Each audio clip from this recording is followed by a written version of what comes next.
Okay, so I am going to be demonstrating how I make up these Winslet Margot wide-legged belted trousers. It's a downloadable PDF from Winslet.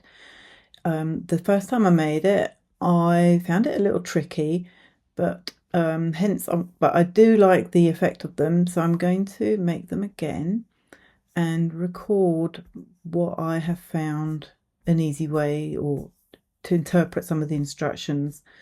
So I only printed off what I needed to actually have in print. So for that for me was the size chart to identify what size I needed, and then this pattern layout and the key as well, and then all the actual pattern pieces, so that these ones I'm going to stick together, and I will show you exactly how I do that. So there are two measurements that we need for this that they give you, and that is hip and waist. So we're going to take the tape measure, make sure there's nothing in your pockets, and I'm just going to take it around my widest part and make sure I can fit a finger underneath. It mustn't be super tight or anything, and that for me comes up as 47, so make a note of that. And then the waist, and that is 37. Again, it's got to be comfortable, not super tight. So let's go back to the measurement chart and see. I'll guide you through how I'm selecting my size. Okay, so here are the body measurement charts. I've got both charts open. There's a size pack that goes from 2 to 18 and 18 to 32. So there's an overlap, and I'm falling in the overlap. So hence it makes sense for me to have both open so I can compare.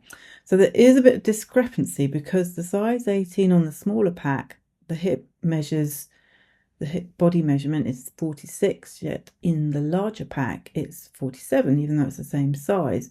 The waist is the same, 38, 38. So let's carry on going down and go to the final garment measurement. So if you remember, I was a 47, which on the larger pack should be the size 18. The size 20 is a 49, and that would be too big. So the next thing we need to go down to is the final garment measurement. So let's have a look at the hip for that. So that says 54.5, and the hip around there is 54.5. So there's plenty of ease in that size. So I will stick, so 52. I mean, normally you need a minimum of 2 to 3 inches on a close fitting trouser for your hip, but these are meant to be a loose fit. So I'm going to stick with a size 18 for this. The other measurement was the waist. My waist was 37. So the final waist on these is, depending on which chart you look at, there's an inch difference, 35.25, 36.25. Now, this is actually variable because the back of them is elasticated. So we can vary the stretch of the elastic. So for me, I'm going to choose the size 18. So the next step is now to stick all the pattern pieces, the A4 pattern pieces, together. So I've printed off all the pages that I need, and you know that you've got it right if you can see there's a good margin around the print. So there's like a line that prints your cutting line, your matching line, and then there should be a good margin to the edge of the paper. If you've ended up with something like this, where you've got a minimal line, then you know your scaling is off and it's going to come back. It's going to just be too enlarged, too big. So, and they won't fit, they'll be too long, they'll be too broad, it just won't work. So if that's happened, sorry, you have to print it out again, because it shouldn't be like that. You need to have this good margin here that you can put a glue stick to it. So now we're going to stick them together, and we've got our measurement, not our measurement, our pattern assembly chart here, so it plots it out the order that it's meant to go in. So we're going to start off with row 1, which is number 1, and then number 2 lays on top of it. So I'm going to trim off this edge here, and I use the scissors but I do find it's quicker and a little bit more accurate using a rotary cutter. So that is my preferred method. So that's what I'm going to do.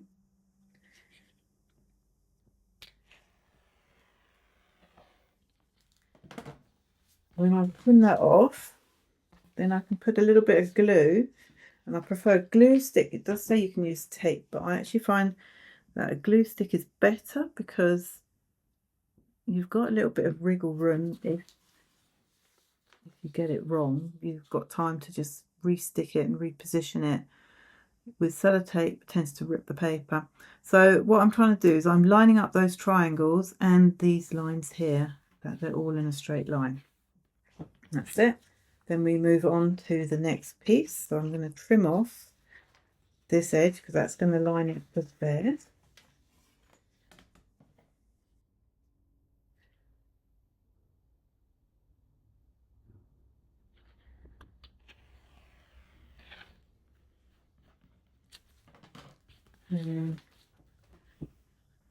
Got a glue on this edge here, so I'm using a glue stick and then lining up and sticking down. And I'm going to carry on until I get to number 7, because if you look at the pattern chart or the pattern assembly, this pocket bag sits on its own in those 4 pages, so there's no need to go through the hassle of trying to line everything up, because that can end up being, you know, you're handling massive big pieces of paper. So let's not make it hard on ourselves. So I'm going to carry on until I get to number 7, and then I'll catch up with you. I'm on the last one, number 7, or the last one for this row. So just trim that off.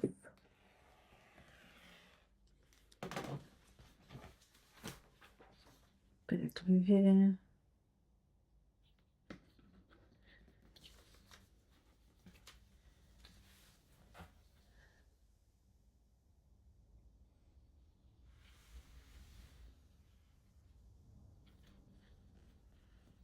But what I mean, if I got it wrong the first time, I can unstick it. But if I put sellotape on there, then it's kind of like permanent and it's really hard to readjust. Okay, so that's 1 to 7 done. Now 8 and 9 are actually not connected to this, so we may as well stick them separately together. So leave 8 as it is, and let's trim off the side edge of 9.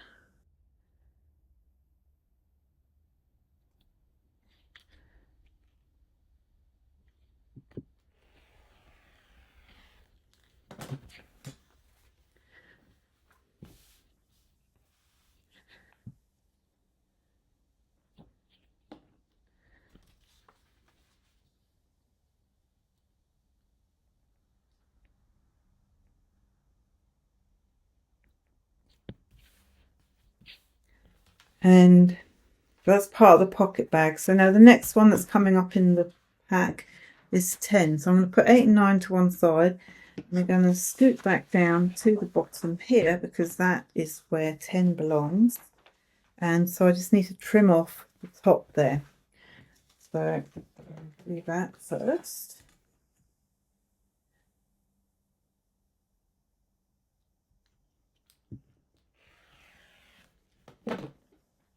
Glue on the bottom there. And I'm still lining up the triangle just like before and lining up these lines so that they look continuous. Now you'll notice that there's a bit of a stagger here. That's okay. As long as this line, these triangles, these lines match up, then we're good. We can live with them not lining up because that doesn't really matter. So now the next piece, 11, is going to sit over here. So we're going to trim off this and this.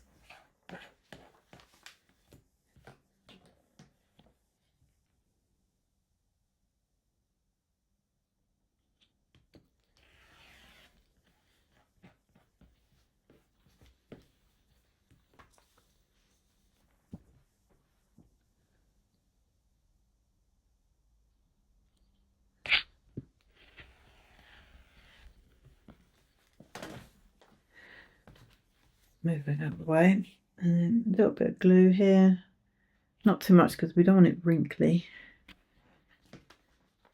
And then we've got to line up two edges, so we're going the side line first, and then hopefully this just lines up more or less like that. I think it needs to come over a little bit. It's slightly overshot the line there and gone too high. So let's try that again. In fact, we might try this way first. Oh, it's well off there. Let's try again.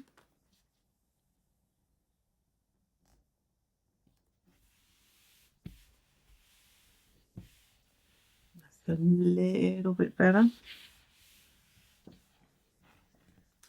Put block glue there, and then we'll carry on.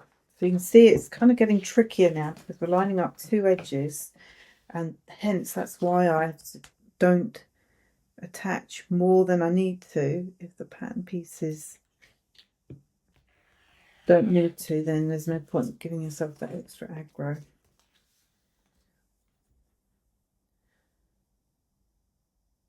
Because this stage is really important to get all the pattern pieces lined up nicely and accurately, because any trouble here is going to impact the final garment, how everything fits together.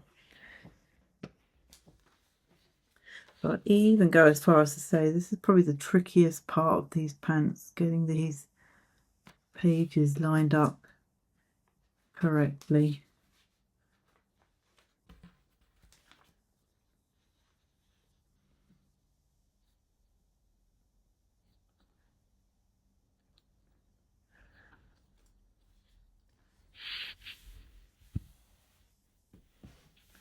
Okay, let's carry on. So I'm going to carry on in this fashion and then catch up with you when I get to the end of the matching here of number 7, whatever that works out to be.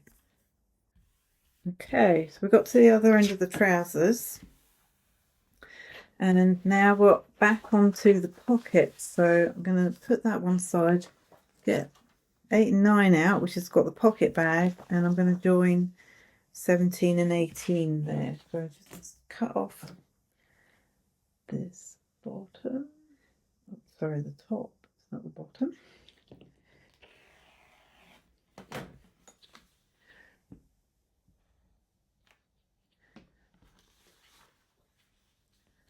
And line it up as best I can.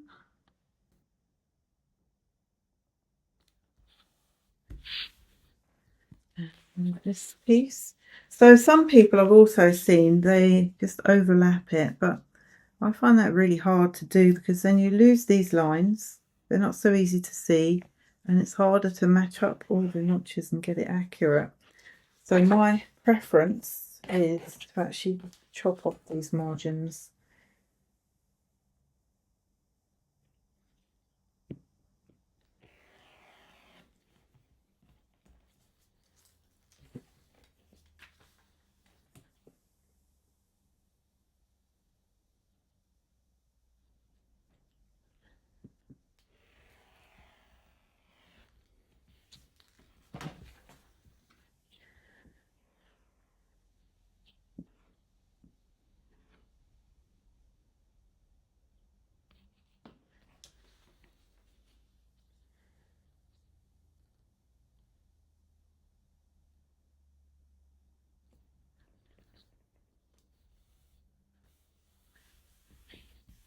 Okay, so that's the pocket dealt with. So we can put that one side. We can also put these trouser back, no, it's the front of the trouser. We can put that one side because that's now intact. And we'll carry on with the pattern layout. So we're on to 19 through to 26. So we'll do that next. So there's the 19. And this is 20, and we'll just carry on exactly the same fashion, just matching up just sticking together the pieces that actually need sticking together. Oh, I've done the wrong side, haven't I? It's the long side. So very easy to get distracted, but once you get in a rhythm, it's therapeutic.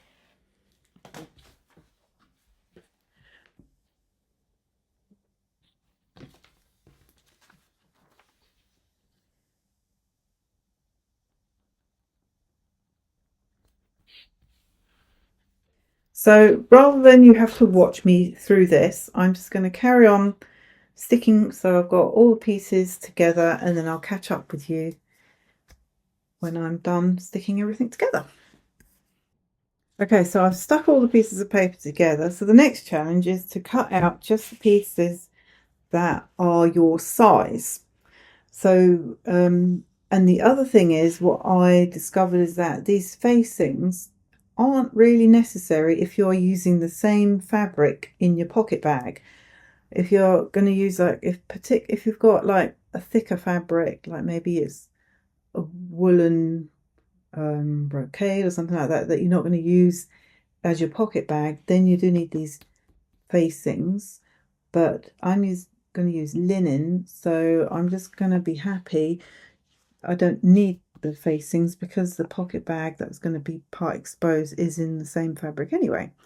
So the other challenge then is the lines. Now there are some that are grey and there are some that are black. So the black ones are your cutting lines, the grey lines are the stitch lines, and there is different sizes. So this is where you need the key, and the key will tell you what your line is, and there's different line styles. So for me, I'm choosing 18, so I use a highlighter pen, and that helps me identify the lines that I'm following. So this is a series of long dash, short dash or dot, long dash, and then a gap, long dash, short dash, long dash. And that's the line that I'm following. The other easy thing about this is that it is the largest size in this pattern, but can be more challenging when the lines are closer together to actually pick out what that is. So that's the line I'm aiming for. So I take my highlighter and I just highlight where there's a difference, like where there's all these series of lines. I'm going to highlight the one that I want. And I'll just demonstrate. So on the bottom of this one, this is the tie. This is the line that I'm looking at. And the same here, this waistband. I'm going for this line. And so I'll demonstrate on this, but even though I'm not going to be cutting this one out, but I would want this one. It's going the outside. It comes down here. And it's not really clear which line I'm following here. So I'm looking at the stitch line as well, or what they call the base line. It's on the inner one, so that's probably the line that I want there. And then around here, I am going to follow, it looks like the outer line there. And because the solid line is the inside, the smallest size, so I'll do the reverse and come up this way here. So that's how you can identify the lines, and then you just go with your paper scissors and cut all of these pieces out.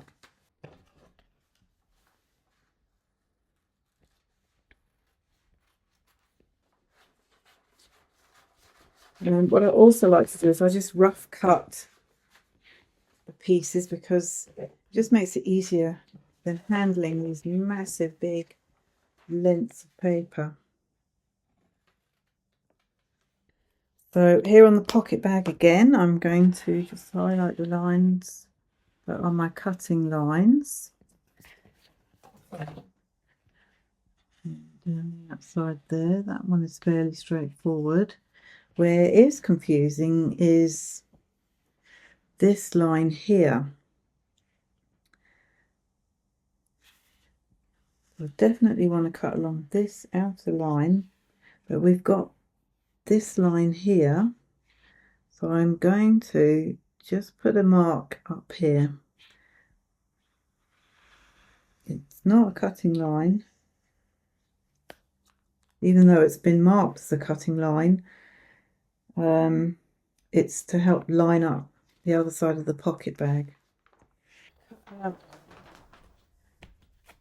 trousers and the waistband, and again I just use my highlighter pen so that I can see exactly what line I'm cutting. When we get to places like this where there's an overlap, you're not doing a jagged line like that. It is actually a smooth line. You've got to follow your line, and you can see where other lines are crisscrossing over. You actually just want your line. So I think that's the only tricky area there. And remember, it is the solid line, or the black line, not the grey lines that you're cutting. So I think we're good there. I'll just go ahead and cut that out, and then I'll join you at the other end. So now this one is a little trickier because we have got lots of lines. So these are the pleat lines. So again, you're going to look at the key to remember which line is yours and highlight your actual lines. So for me, it's this one here. There's one here. There should also be one in the middle, which is here. And then this one here. We don't need all of the lines, we just need the lines that relate to our size. Another way you can find it if you're somewhere in the middle is find your line, let's say for example the 12 line, and you follow it along, and you should see the pleat line won't extend beyond your line. So that's another clue. That line there, and then we've got these lines here at the side. Again, this is not a cut line. We've got to go from this line, and for me it's on the outside line like that. This might be worth actually plotting, marking in chalk on the fabric. So I'm going to highlight it just to remind me it's there. And then we've got crotch line and hip line. Again, they're kind of like all go confusing. So just grab the one that starts on your either the stitch line in this case, or what they call the base line. So follow that along, and that's going to be the hip line. You don't actually need this in terms of cutting out. This is if we were going to make adjustments. So I am going to do it as is.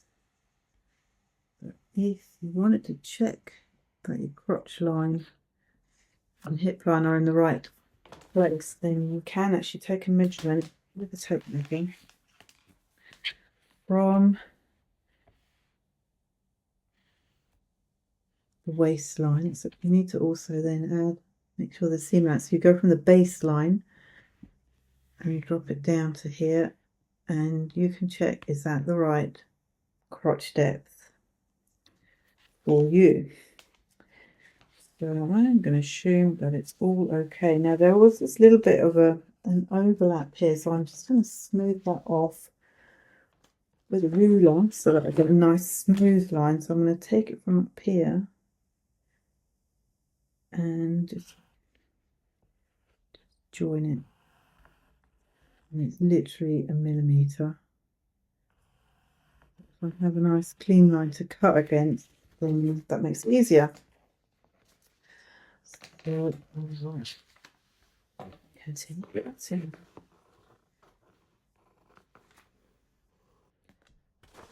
Right, everything is cut out, so I'm just going to make sure that none of my pages have come unstuck, and then I will glue anything back down if that is the case. And now I am ready to cut out the fabric. Now at this stage, if you needed to lengthen, this is where I would do it now. And they don't actually have any short and lengthened lines. So, but there isn't an awful lot of shaping. There is around the front hem. But you could just slash across any of these lines and lengthen it by whatever extra length you need it to be. Stick a piece of paper underneath and then make sure these lines line up, or don't make sure, redraw the line so it's a nice smooth line. But that is all for now. So now I'm going to lay out my fabric and pin everything on, or I'm not going to pin, I'm actually going to use my rotary cutter. I'll put a fresh blade in, now I've ruined it with paper, and cut out those pieces.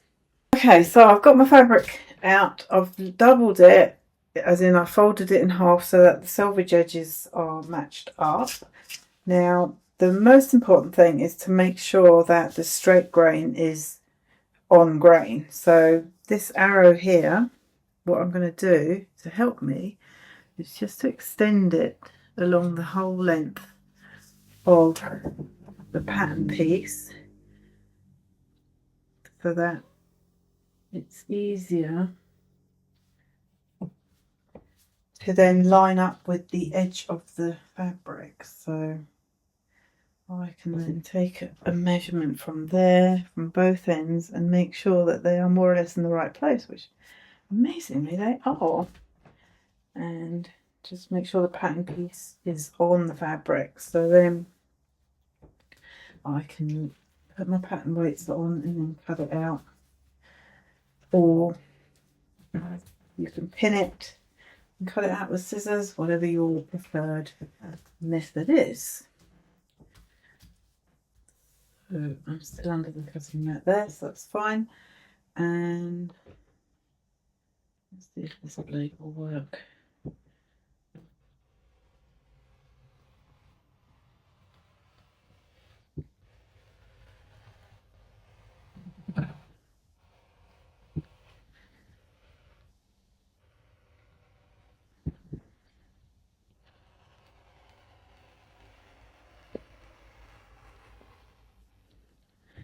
I'm going to also put some weight here, just so it doesn't fall off the table while I'm still cutting.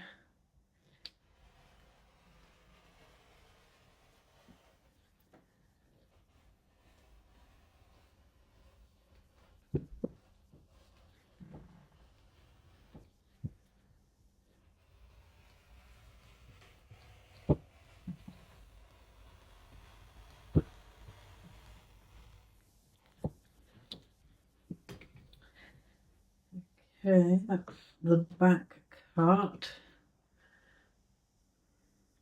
So also before I take it away, I also like to mark any notches, but in actual fact there aren't any notches on this, so that's fine. What I will do is I'll keep the pattern piece attached until I'm ready to use it. That way I don't accidentally use it to cut something else with.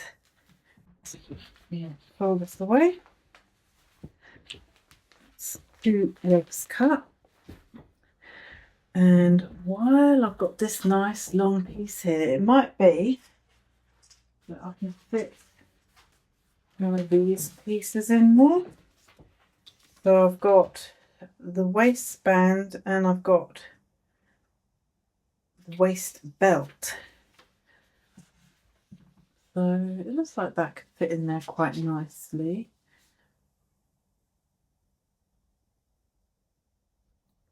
Equally, that will also fit. In fact, what I might do is save that for the other, go alongside the other leg, and this doesn't need a bit. This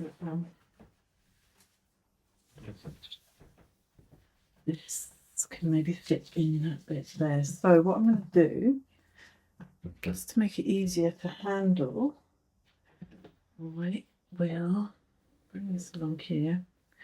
That's on the mat. I can line this up with the folded edge. It does actually say cut 1, so I don't need it doubled. So what I'll do is I'll just do a rough cut there and then open this out and line that up with there. It can fit in there very nicely. Put some weight, and then this one can line up exactly with that cut edge. So let's cut this one first.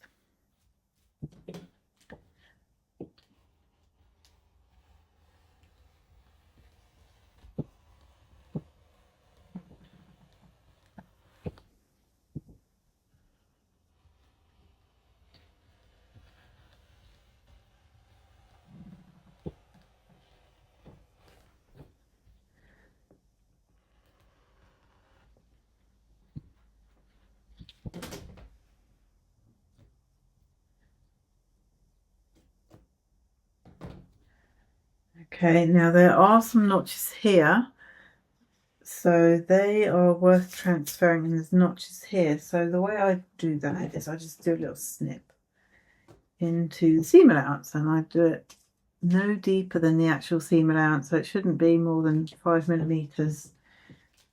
And that's not been cut yet, so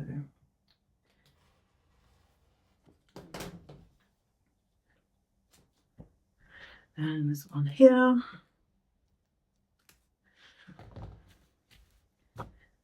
Okay, so that can now be folded and put away. And then we've got this piece.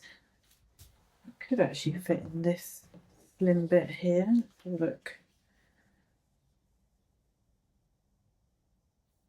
It just means there's less edges to actually cut.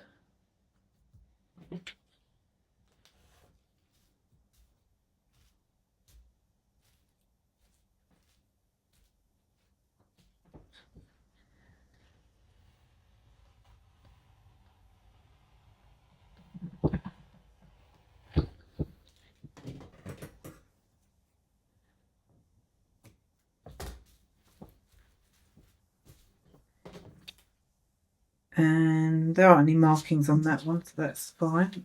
Put that one away. And then the other piece, maybe I'll just fit in that bit, this waistband. So although the arrows do show that it should be going this way, because of the fabric that I'm using, I think it's perfectly okay to go cross grained, so let's go with that.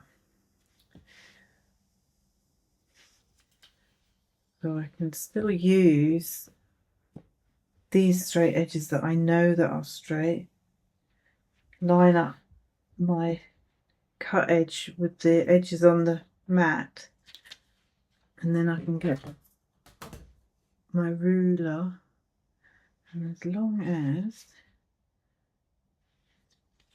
it sits straight within that, I think we're okay.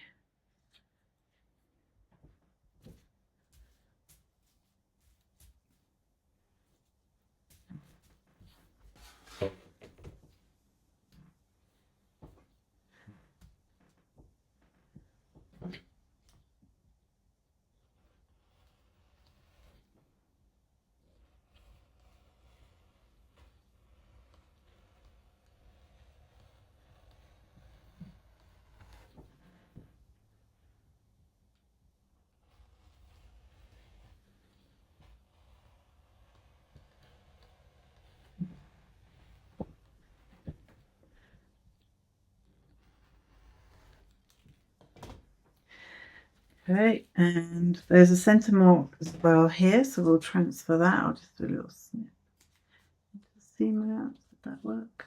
Yep. And that is all.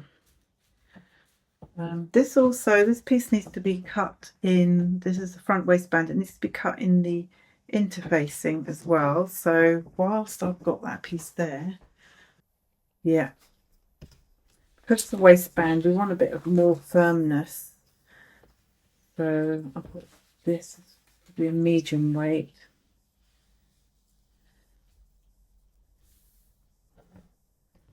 And it does say to cut it within the seam allowance, but I'm not going to do that because I have a different method of finishing off the edge.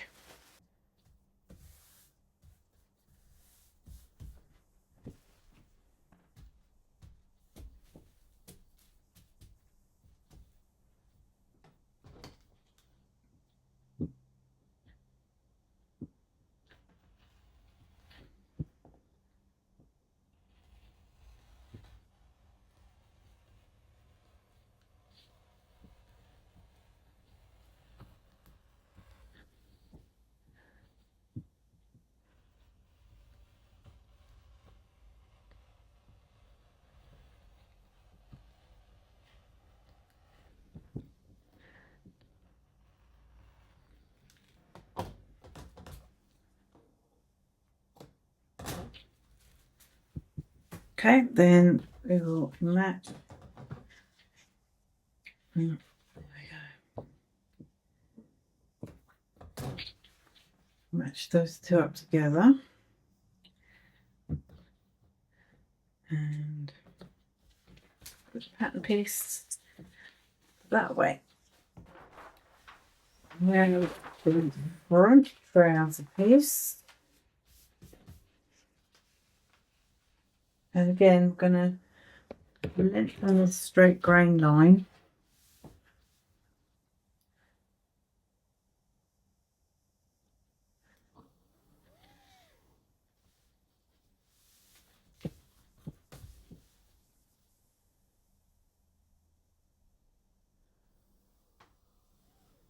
Now it's really important that this straight grain is actually on grain, because if it's slightly off, that's where you get the hang and fit really weird. Take a measurement from there, put a finger there and just make it, that's well off, so we need to just shuffle that along that way a bit.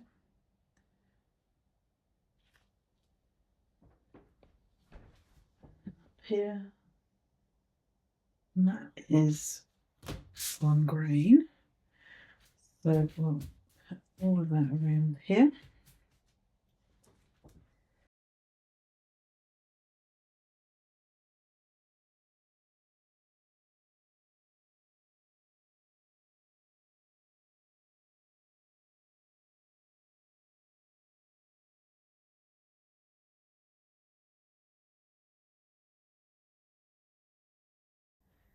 Okay, so then before I fold this away, there aren't any notches as such already marked, but I do want to mark these pleat lines. So the way I do that, first of all, I will put a little notch, cut this away.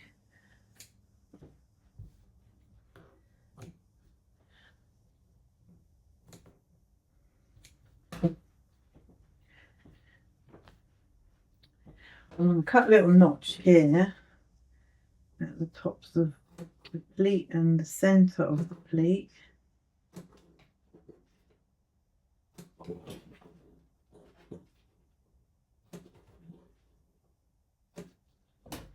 Then I put a pin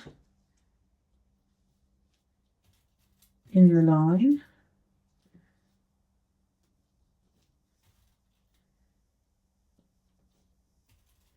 In all those lines.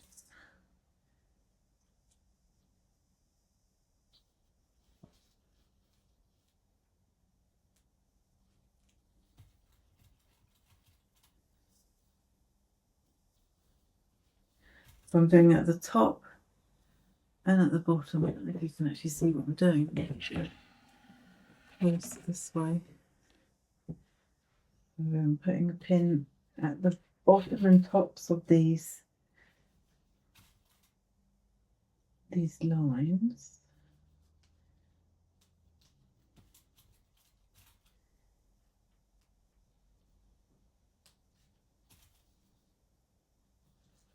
Then with a bit of chalk, you fit this around that way, and then wherever a pin pokes out, I just put a little chalk mark.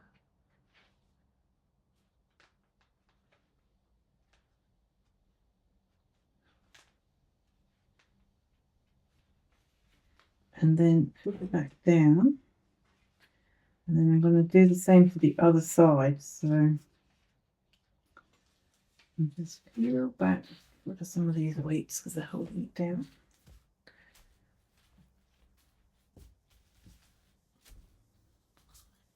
So I'm going to peel back the pattern, and where the pin is going through the fabric, just slightly little dot where that pin comes out. I can then remove those two pins, peel it back to the next pin.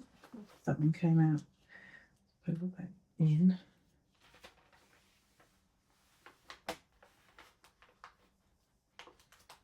That's there.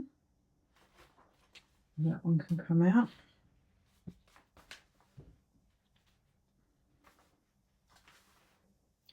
Might be easier to go this way around. No, that wasn't it.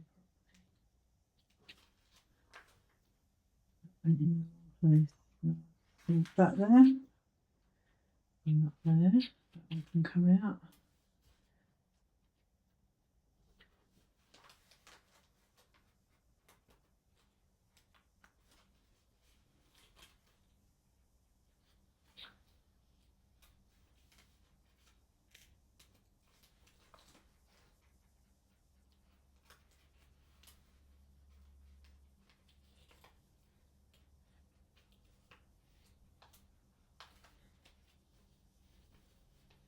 Peel it back down to the next level.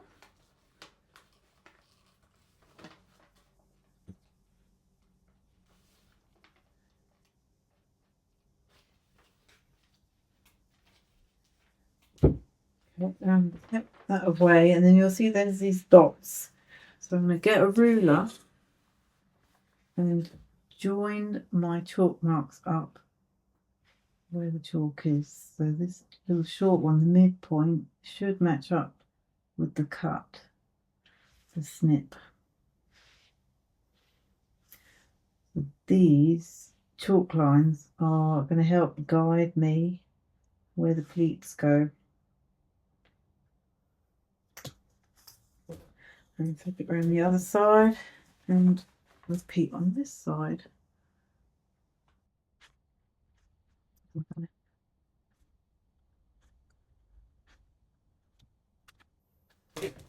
Okay, they're marked up. There's no other notches or anything, so what I will put on though is this, where this ends up here. So it'll be on the right or the wrong, I'm not sure. Just put a chalk mark where that comes up there and up there. Okay, so we can fold that one away. Then we've got the tie. We need two of these, so we'll keep this little remnant folded. It should fit. Whoops, that one's coming away. Let me glue that back down.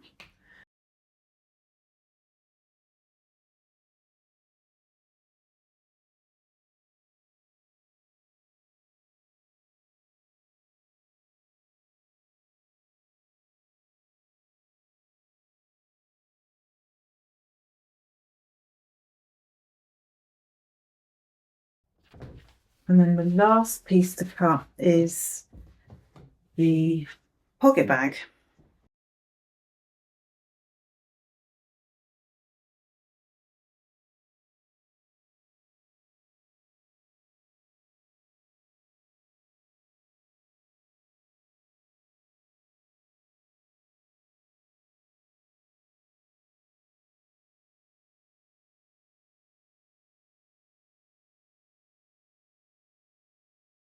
Right, and so again what I will do is mark where this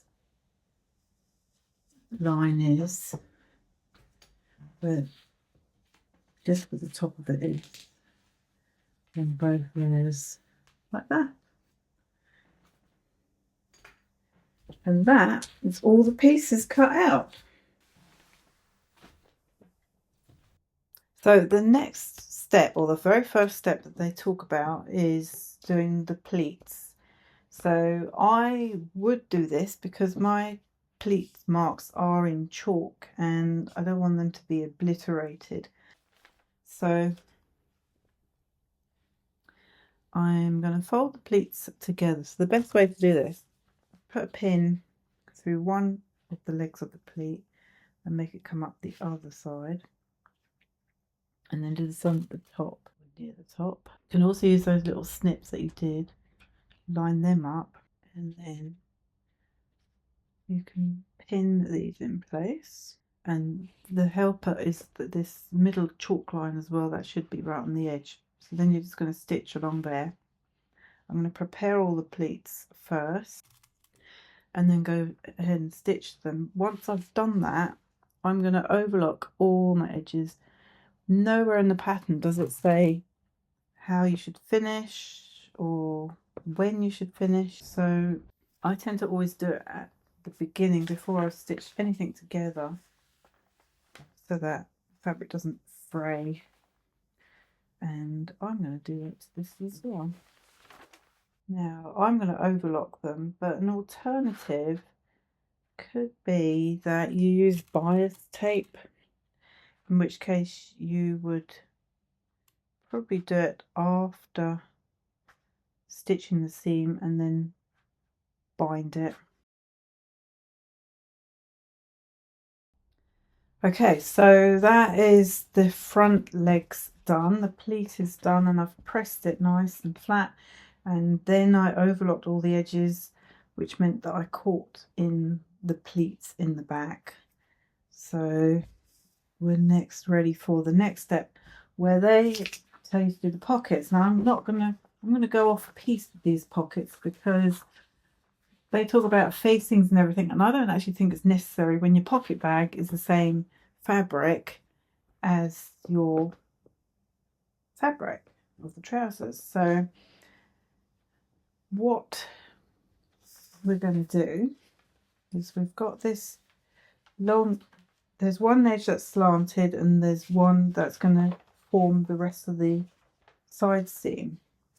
So on these slanted bits, on the wrong side, I'm going to iron on a little bit of interfacing just in that area, because that will just give it a little bit of strength. So this is just a strip of interfacing. This is not on the instructions, but this is what I think is a good method.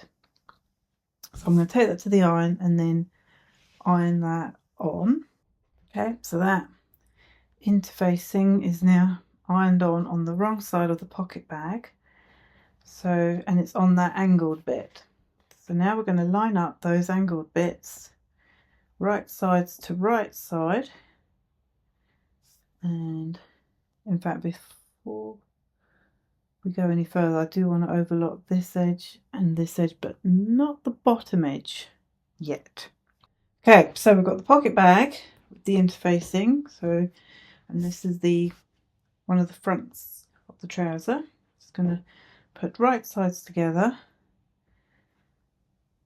and pin it together, and then stitch these two together. Now you've got to remember that the seam allowance is 1.3 1.3 centimeters, which is rather unusual. It's half an inch basically. So if you're not used to sewing 1.3, then it's a good idea to actually mark it on the fabric. So with a ruler, so I'll just do like a dotted line. So it's basically on the inside of my chalk line where I'm going to stitch. I'm going to do that on both pieces. I'll do that at the same time. So that's ready to stitch.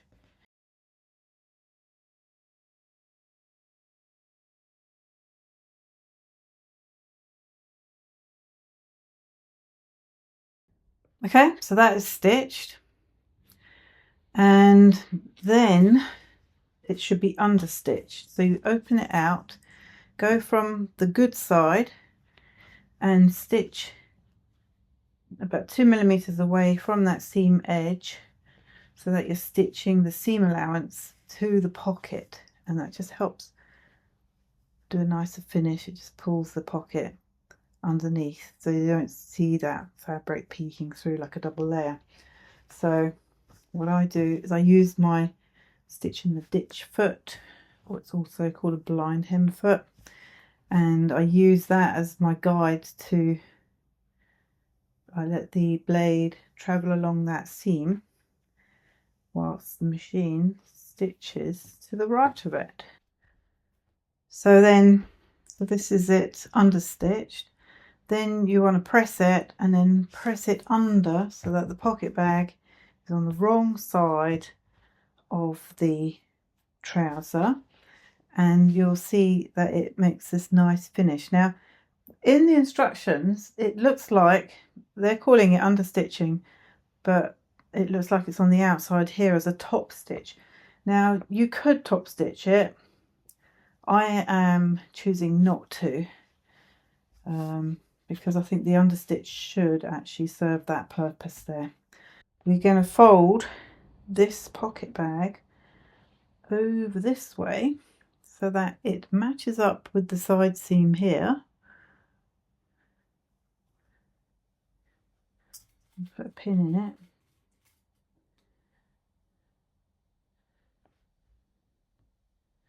And up here. And then where that chalk mark is should line up with where it finishes there. And pop some pins in it just to hold it in place like that, and it should be a nice smooth finish there. But have I forgotten something? I think I'm supposed to actually stitch that shut, so we can leave those pins in there. I just wanted to make sure what it looked like. So we're going to stitch along the bottom of the pocket bag.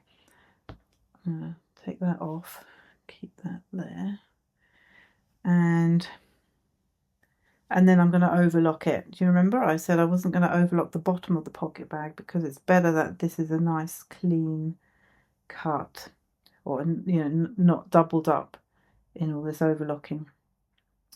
So we'll do that to the other side as well.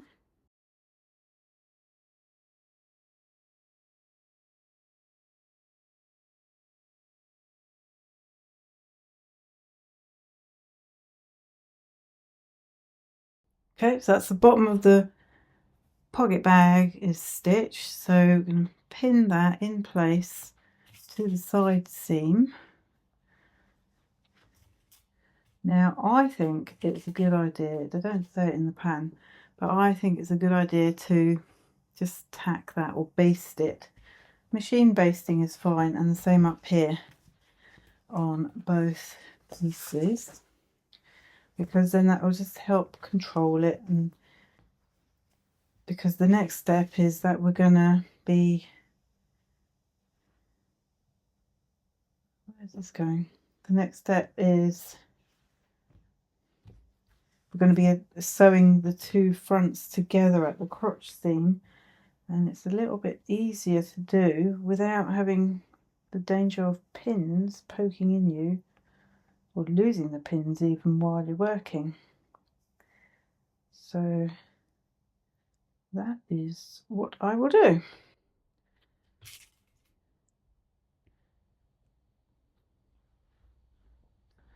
So this pocket here, lie that nice and flat, and then line up that chalk mark to where the pocket ends.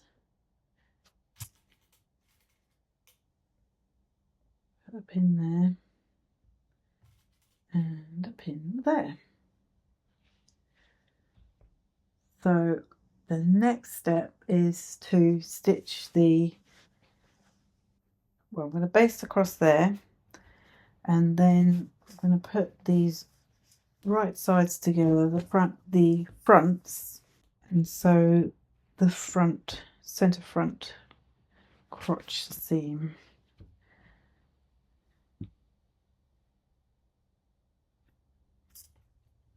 And they should just match up.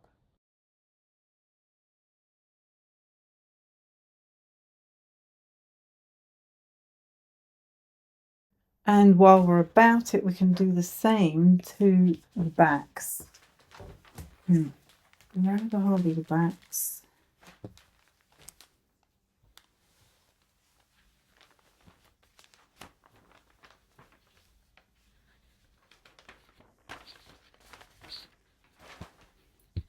And stitch that centre back seam together. In fact, we can't do that yet. We need to overlock this. So yeah, once I've overlocked it, and because when I overlock it, particularly over this curve, it does tend to stretch it out a bit. So what I do is I get the steam iron and I just shrink it back into its original shape. So once I've overlocked the edges of that, then I'll stitch this crotch seam. Okay, so the fronts are sewn and the backs are sewn. I've overlocked all the edges except for the waist edge, because I don't want to add bulk unnecessarily. It's going to be stitched to the waistband, and once I've stitched the waistband on, then I will overlock the two edges together. Another tip that I've done, because this fabric looks no different front or back, so I want to avoid ending up with two lefts or two rights. So when I parted them before I parted them to overlock them, I put on the wrong side just an X chalk mark to remind myself which is the front and back easily. So those are now ready. That's the backs, and fronts are stitched together and of course pressed open. Always press as you go along, because it's much harder to do it at the end of the garment. And you can see I've tacked along the tops, the pockets are in place, and down the side here. And now we can move on to the front waistband. Now here again I go off-piste. That's the back waistband. Where is the front waistband? Is here. So again, I'm ignoring the instructions because they say to serge the bottom, to fuse it and then serge the bottom edge. So I've got a different technique of doing that. So with the right sides together, which is the non-sticky side to the right side of the waistband facing, I'm going to stitch that curved edge, that bottom edge, together. I'm not going to fuse it just yet, but this is a nice way, instead of having a overlocked bottom edge, we're going to have a nice neat finish. And then I will take to the sewing machine and then stitch with just a centimetre. Okay, so that is stitched, and then I've just trimmed it with the pinking shears.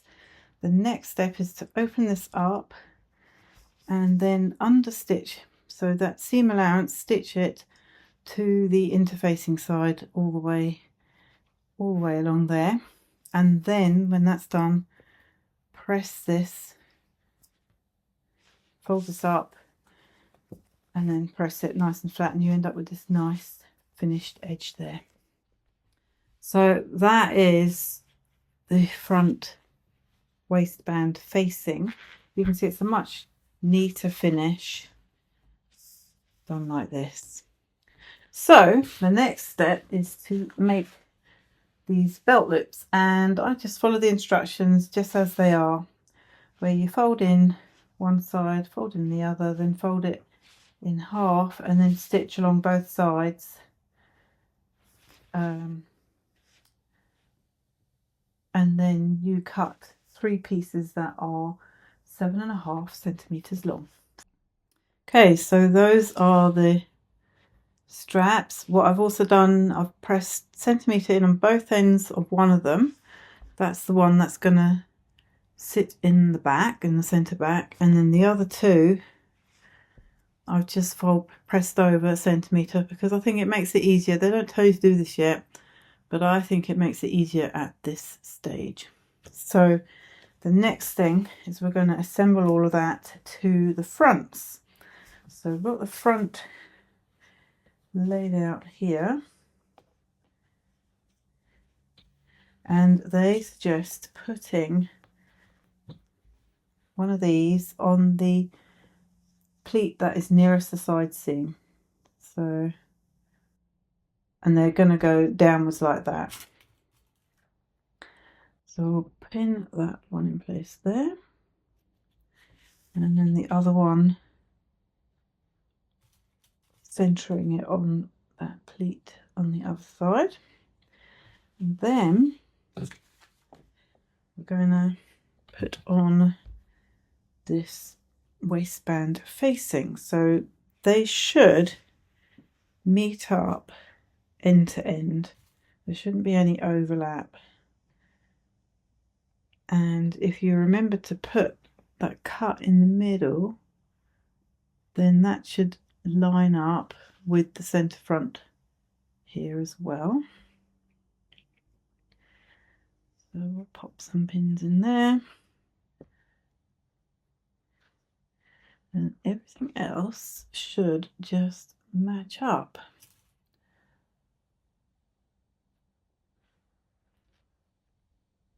Which it does for me.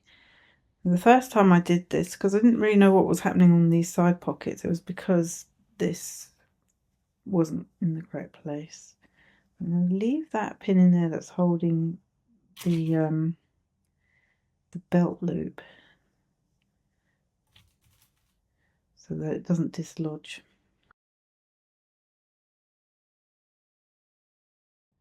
From this side down here.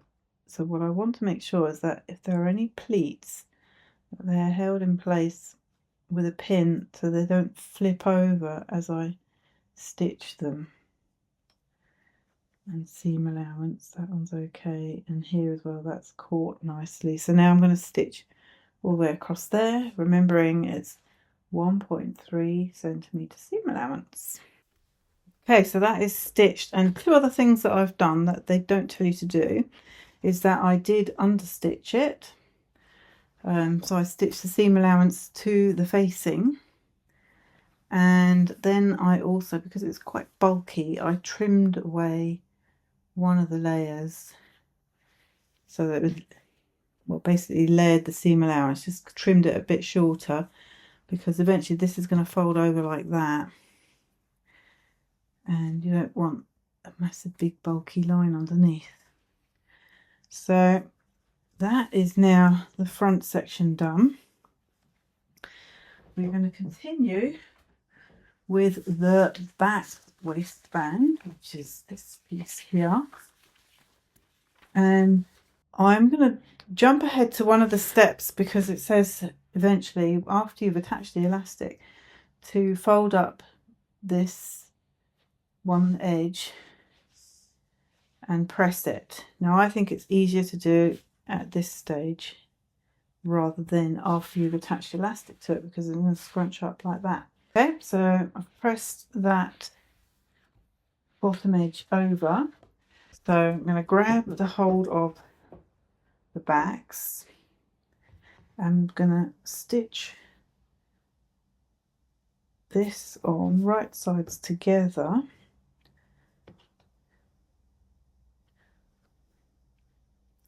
So that these ends match up. Now, in fact, what I might do... No, that's fine. I was thinking, do I need to overlock that short edge? But actually, I think it'll be all right. So we've got that centre notch there. So let's match the centre to the centre back seam.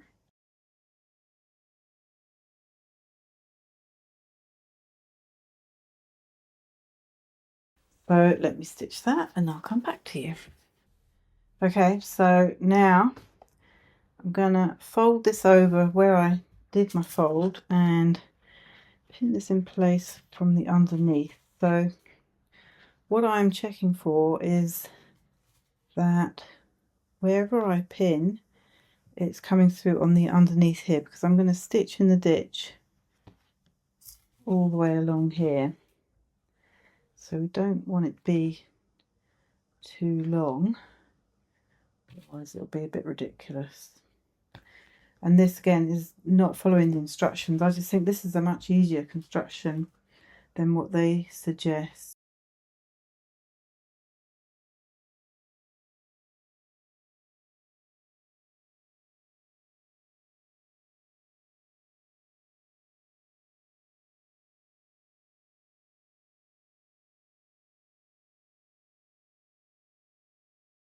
Okay, so now if we flip that to the other side, we should hopefully see the stitching is just beneath that seam line. So I'm now going to stitch in the ditch all the way across to make the casing for the elastic. Okay, so now you can see I've stitched in the ditch, or you may not be able to see. So we take away this yellow tacking stitch, which was just to hold it in place. So now we're going to feed in the elastic, but now I think it makes sense to make the elastic more like your actual size. So I'm going to hold this up to my back waist and go from side to side using the seam out, the side seams on these pants, and just cut about maybe an inch less. So now I'll put a safety pin on one end of the elastic and we'll feed it through that channel.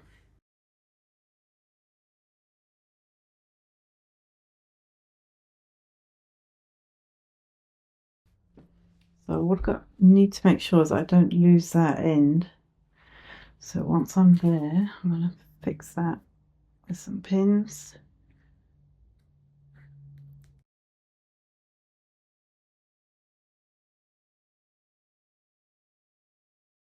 Take the pin out and then pin it this side. So then I'm going to do my stitching to secure it so it doesn't slip. If I just pull it out like that, that just gathers it all neatly. So I'm going to stitch there and stitch there. Okay, that's what it looks like. The elastic is now in there and it's the correct length for the elastic. What I will do is just pull away the elastic from the side seam there so it's smooth there and along here, so it doesn't get caught when we do the next step, which, so we're going to place this right sides up and then we'll get the front piece and place that right sides together so that the waistband, this facing, flips over and covers up the raw edge there. So I'll put a pin there and we'll do the same on the other side. So again, the back waistband has to match up with that seam line and flips over the top like that. So it's kind of like making a sandwich, and the back waistband is the filling of the sandwich. So I'm lining up that top of the waistband, of the back waistband, with the fold line. Let's try that again. With the seam line, it's got to match up with the seam line, not the understitching line. So I'll just pin that in place there, and then stick or pin all the side seam all the way down. Now there's no notches to match up along the way, so if you make sure that the bottoms match up, then it's not so likely to walk, and you'll end up with a longer front than the back, or the other way around.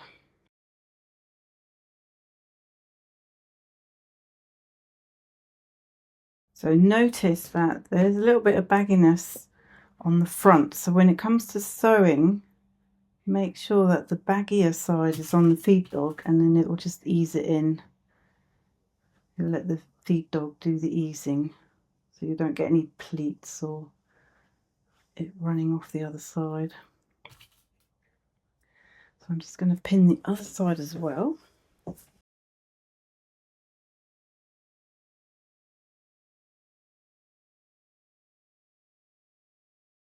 Okay, so that's ready to stitch. So I'll take that to the sewing machine, stitch up the side seams, and then press open. Okay, we are nearly there now. So the side seams are stitched. I've pressed them open, and then all that happens is this front waistband facing flips round, revealing the elastic waistband here.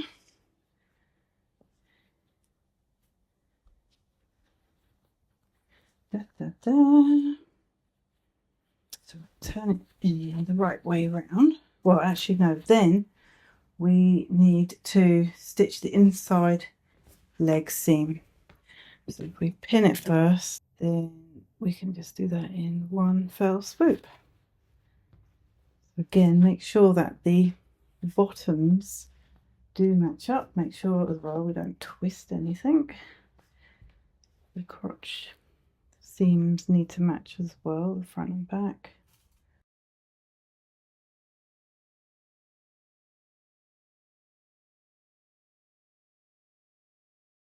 Okay, so I'm going to stitch that inside leg and press it open, and then at that point I think it's safe to try it on and just make sure it all fits. We want to check that the waistband fits, and we want to check that the crotch depth fits. Otherwise it's just finishing off, doing a hem and stitching down these tabs and making the tie, if you're going to have the tie.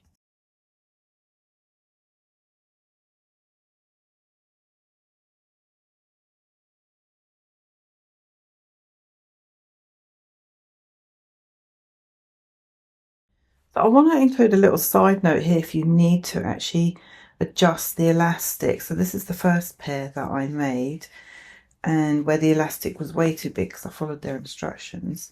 So to make it smaller, all you need to do is you flip it up like this, flip open this front piece, and you only actually need to undo one of the seams where the elastic is, and then pull that elastic through to whatever the desired width is, and then stitch it again. So you don't actually need to undo the whole side seam. It is literally just the piece that's on the waistband. Okay, so we are getting there. So the next thing to do on the instructions is that they want you to fold this front facing to the inside and then top stitch along this edge here.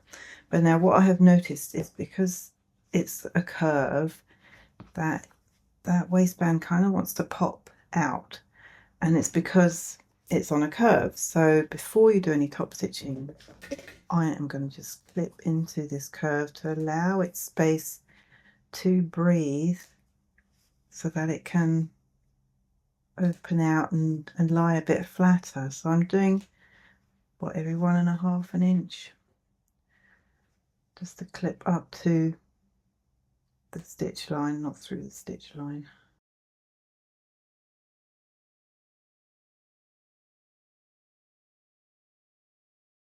Okay, so if we test that, flip that round again, that kind of lies a little bit flatter now. It's not popping up. So I can go ahead and do a top stitch. Now these should, I think it's best that they are folded down and you go over them. It doesn't explicitly say on the diagram.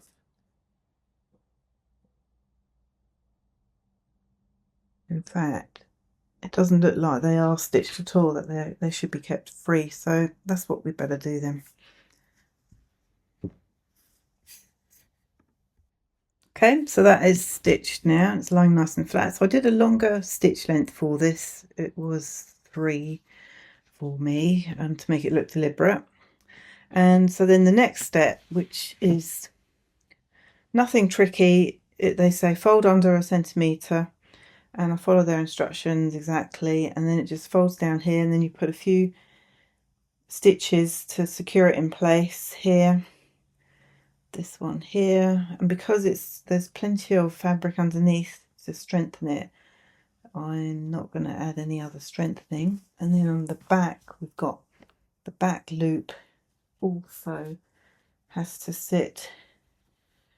We spread out the elastic, that can sit there, put a pin there to hold it in place, but I may just put a pin here, and then on the bottom here, and that's also, it's over the seam allowance, so there's a bit of fabric there to hold, to keep it strong. Okay, so that's the belt loops are stitched in. I've lined it up to the side of the actual pleat, and the one at the back, I didn't actually stitch it into the elastic. I moved the elastic down so it's stitching just in the fabric, just in case I want to adjust that elastic at a later date. And then we're on the final straights now. So it says to press up 1 centimetre. It might be better to show on this one. So on the lower hem, you press that up first, and then by the hem allowance. So I pinned it first to check on me, and for me it's about 4 centimetres. So having done, it's about 1 centimetre there, 4 centimetres there, that is the right height. They should just dust the top of the front of your foot. And then it says to stitch, so I'm going to press this, but I'm going to do a blind hem, because I think that's a neater finish for this kind of fabric, which is linen, and rather than doing 2 lines of stitching, which is what it suggests. So I will go ahead and do that. And then once that's done, the next thing is the tie. So the tie, there's 2 pieces like this. You stitch down one end so that they become one massive big long tie. Press that open, and then you fold it in half, exactly as the instructions say, stitch around. But I'm not going, they say to leave one end of the tie open, use that as your turning hole, and then stitch that down. But I think that's a little not very neat. So my turning hole, I'm going to make it somewhere in the middle here, and use that as my turning hole, because that's a little bit more discreet rather than having one of these ends stitched visibly and then the other not. So yeah, I'll show you what that is when I get to it. So here they are, hems. With a blind hem you don't really see, you just see a tiny little pinprick, and that's what it looks like on the inside. So they are done. So it's just the belt left to do. So I've stitched it all the way across. I've clipped the corners and then I've pressed just one side down just to help with when it comes to turning. My turning space, I've gone against their instructions because I've put it here in the middle, and now I can just turn this all the way through. Now I do have a tool like this which helps with turning tubes.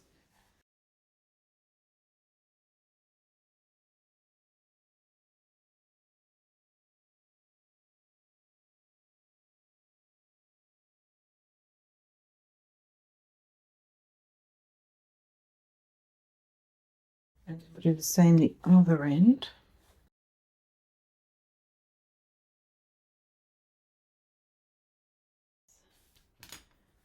Pull it all the way through. And now I'm going to press this, and then I can just use a hand sewing needle and just close that gap. And then we have the tie. And here they are. I'm really pleased with them. And if you would also like to make a pair yourself, then use the affiliate link and discount code that is in the description. See you soon.